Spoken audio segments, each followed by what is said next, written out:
For 10 long years I had watched her, always from the safety of my own property, never daring to cross the arroyo that separated my ranch from hers, yet unable to pull my eyes away from the woman who seemed carved from the very land itself. A widow of Apache descent, with hair as black as midnight and eyes that held storms, I would never hope to calm. And from the moment I first saw her, standing in the early morning mist feeding her horses, as the sun rose like molten gold over the ridges, I felt a tug at my soul that no amount of labor, whiskey or distance could ever quiet. And though I tried to convince myself it was curiosity, it was something far deeper, a silent devotion that grew like wild sage across my heart. For each season that passed, I would ride past her land under the guise of checking fences or rounding strays, pretending to be busy, but always stealing glances at her cabin,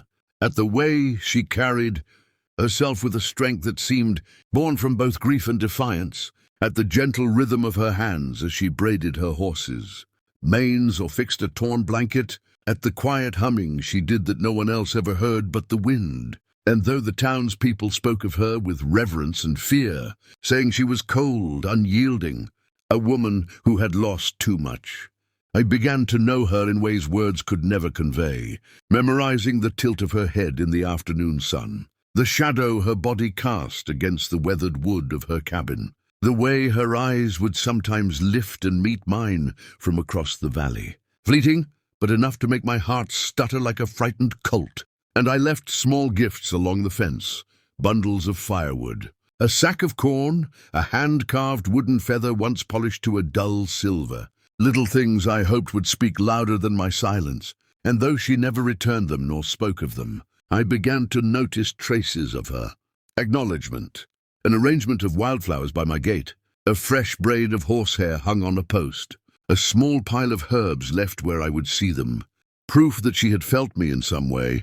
proof that in a world of dust and harsh wind, two souls could exist side by side, even without words. And the years became a rhythm, a silent dance of distance, devotion and longing, until one evening, the sky bleeding orange and red with the dying light of the sun, I noticed smoke curling into the horizon from her small shed at the edge of the property, and without hesitation I rode dustfoot hard across the rocky terrain, my heart hammering in my chest, knowing I could not leave her to fight that blaze alone. And when I reached her, she was struggling to corral her terrified horses, her hands blistered and cut, her shawl streaked with soot. And together we fought the fire, tossing blankets, hauling water, shouting over the crackle of flames, until at last the fire succumbed, leaving charred wood, soaked dirt, and two exhausted figures standing in the twilight, breathing heavily, drenched, shaken yet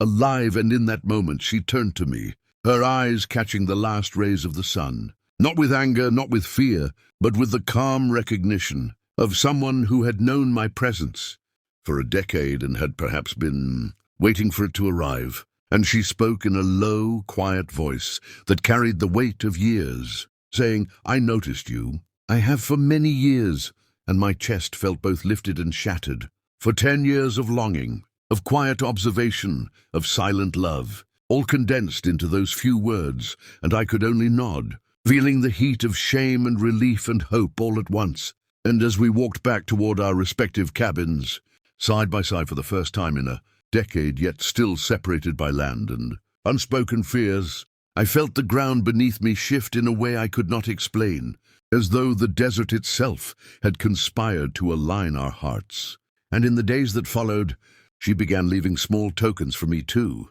herbs and feathers, an apron folded neatly on the fence, an old saddlebag with dried corn, and sometimes she would watch me silently while I worked, a faint smile breaking across her face like sunlight through a storm. And the knowledge that she had seen me, known me, and somehow accepted the presence I had carried for 10 long years became a fire inside me, one that neither wind nor time could extinguish. And every night under the vast star-strewn sky, I would sit on my porch with a drink in hand, listening to the cicadas and the distant howl of coyotes, thinking of her, the widow who had endured grief without surrender, whose strength made the cliffs look soft, whose silence had spoken more than any words, and who now, quietly, was acknowledging the love I had held in my heart for a decade. And as the wind moved through the pines, carrying the scent of sagebrush and rain yet to fall, I realized that this land, so harsh and empty and unforgiving, had also become the stage of something sacred, something fragile and terrifying and wonderful, and I knew that from this moment forward, nothing would be the same, that the distance of 10 years could collapse with a single glance. That love, even the quietest, most patient love, could find its way across dust, silence and sorrow, and in that realization, I felt both fear and hope like two horses racing inside me, knowing that what I had watched for so long was no longer merely a shadow on the horizon, but a living, breathing reality I was finally part of, and that for the first time in my life, I could believe that perhaps, across the land of dust and wind, hearts could finally find each other.